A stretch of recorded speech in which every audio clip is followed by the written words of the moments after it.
ಅನೇಕ ಬಗೆಯ ವೈರುಧ್ಯಗಳಿಗೆ ಸಿಲುಕಿರುವ ಆಧುನಿಕ ಬದುಕು ಕ್ಷೋಭೆಗೊಂಡಿದೆ. ನಿತ್ಯ ಬೇಸಿಗೆಯಂತೆ ತಾಪಗೊಳ್ಳುತ್ತಿರುವ ಇಂದಿನ ಮನಸ್ಸು ಕೇವಲ ಅನಿಶ್ಚಿತತೆಗಳ ಆಗರವಾಗಿದೆ. ಈ ಬಗೆಯ ಜಂಜಡಗಳಿಂದ ಪಾರಾಗುವುದಕ್ಕೆ ನಮ್ಮ ಗ್ರಾಮೀಣ ಜನಸಮುದಾಯ ಅನುಸರಿಸಿದ್ದು ಆಧ್ಯಾತ್ಮದ ಹಾದಿ.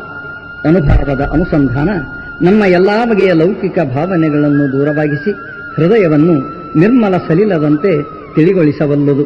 ಇಂದಿಗೂ ಭಜನೆ, ಕೀರ್ತನೆ, ಸುಪ್ರಭಾತಗಳು ದೇವಭಾವದ ಮನೋಭೂಮಿಕೆಗೆ ನೆಲೆಯೊದಗಿಸಿವೆ. ಈ ಹಿನ್ನೆಲೆಯಲ್ಲಿ ಮೂಡಿ ಬಂದಿರುವುದು ನೀವೀಗ ಕೇಳುತ್ತಿರುವ ಸುಕ್ಷೇತ್ರ ಬೀಳಿಗೆಯ ಶ್ರೀ ಸಿದ್ದೇಶ್ವರ ಸುಪ್ರಭಾತ. ಬೀಳಗಿ ಬಾಗಲಕೋಟೆ ಜಿಲ್ಲೆಯ ತಾಲೂಕು ಸ್ಥಳ. ಅನೇಕ ಬಗೆಯ ಐತಿಹ್ಯ, ಚಾರಿತ್ರಿಕ ಅಂಶಗಳಿಂದ ಕೂಡಿರುವ ಬೀಳಿಗೆಯ ಬಹುದೊಡ್ಡ ಸಾಧನೆ ಎಂದರೆ ಭಾವೈಕ್ಯತೆ. ಕೂಡಿ ಉಣ್ಣುವ, ಕೂಡಿ ಬಾಳುವ ಸೌಹಾರ್ದತೆಯನ್ನು ತನ್ನ ಸುದೀರ್ಘ ಇತಿಹಾಸದುದ್ದಕ್ಕೂ ಬೆಳೆಸಿಕೊಂಡು ಬಂದಿರುವುದು ಬೀಳಿಗೆಯ ಹೆಮ್ಮೆ. ಬೀಳಿಗೆಯ ಅಧಿದೈವ ಶ್ರೀ ಸಿದ್ದೇಶ್ವರ ಊರಿನ ದಕ್ಷಿಣ ಭಾಗದಲ್ಲಿ ಗುಡ್ಡದೋರೆಗುಂಟ ಚಾಚಿಕೊಂಡಿರುವ ಪ್ರಶಾಂತ ಸ್ಥಳದಲ್ಲಿ ದೇವಸ್ಥಾನ ನೆಲೆಯೂರಿದೆ. ಕಲ್ಯಾಣ ಕ್ರಾಂತಿಯ ತರುವಾಯ ಶರಣರು ಉಳಿವಿ ಕಡೆಗೆ ಹೊರಟಾಗ ಸುಪ್ರಸಿದ್ಧ ವಚನಕಾರ ಶಿವಯೋಗಿ ಸಿದ್ದರಾಮ ಬೀಳಿಗೆಯ ಈ ಕೊಳ್ಳದಲ್ಲಿ ತಂಗಿದ್ದನೆಂಬುದು ಪರಂಪರಾಗತ ಹೇಳಿಕೆ.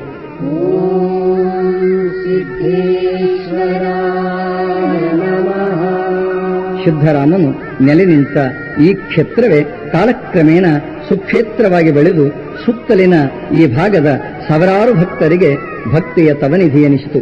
ವಿಶೇಷವಾಗಿ ಶ್ರಾವಣ ಮಾಸದಲ್ಲಂತೂ ಈ ಭಕ್ತಿ ಕೃಷ್ಣೆಯ ಮಹಾಪೂರ್ವವಾಗುತ್ತದೆ. ಭಕ್ತರ ಈ ಭಕ್ತಿ ಸಂಚಯಕ್ಕೆ ಸಂಕೇತವಾಗಿ ಶ್ರೀ ಸಿದ್ದೇಶ್ವರ ಸುಪ್ರಭಾತ ಮೂಡಿಬಂದಿದೆ. ಸುಪ್ರಸಿದ್ಧ ನಾಟಕಕಾರರಾದ ಕಂಠಿ ಹನುಮಂತರಾಯರು ಈ ಸುಪ್ರಭಾತದ ಸಾಹಿತ್ಯ ಸೃಷ್ಟಿಸಿದ್ದಾರೆ. ನಮ್ಮ ನಾಡಿಗೊದಗಿದ ಅಪರೂಪದ ಪ್ರತಿಭೆ ಬೈಲೂರಿನ ಬಸವಲಿಂಗಯ್ಯ ಹಿರೇಮಠ್ ಇಲ್ಲಿಯ ಹಾಡುಗಳಿಗೆ ಸಂಗೀತ ಸಂಯೋಜನೆ ಮಾಡಿದ್ದಾರೆ.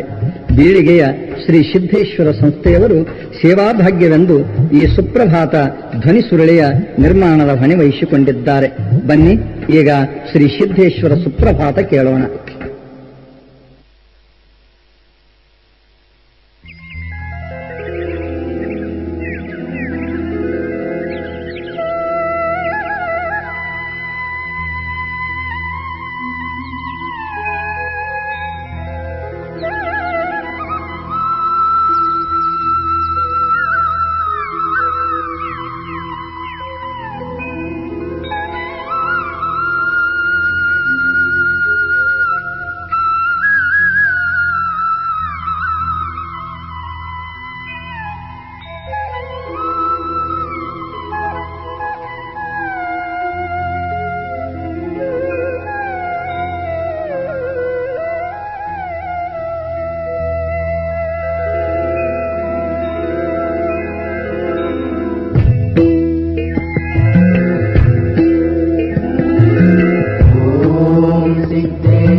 ಪಕ್ಷಿಗಳು ಹಾಡುತ್ತಿವೆ ಉದಯ ಸ್ವಾಗತ ಗೀತೆ, ಪಕ್ಷಿಗಳು ಹಾಡುತ್ತಿವೆ ಉದಯ ಸ್ವಾಗತ ಗೀತೆ, ತಂಗಾಳಿ ಸಂಗೀತ ಮೇಳೈಸಿ ಕೊಡುತ್ತಲಿದೆ,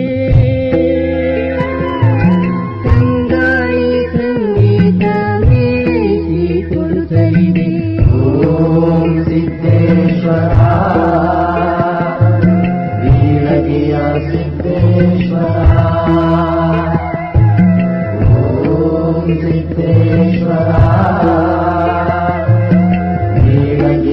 ಸಿದ್ದೇಶ್ವರ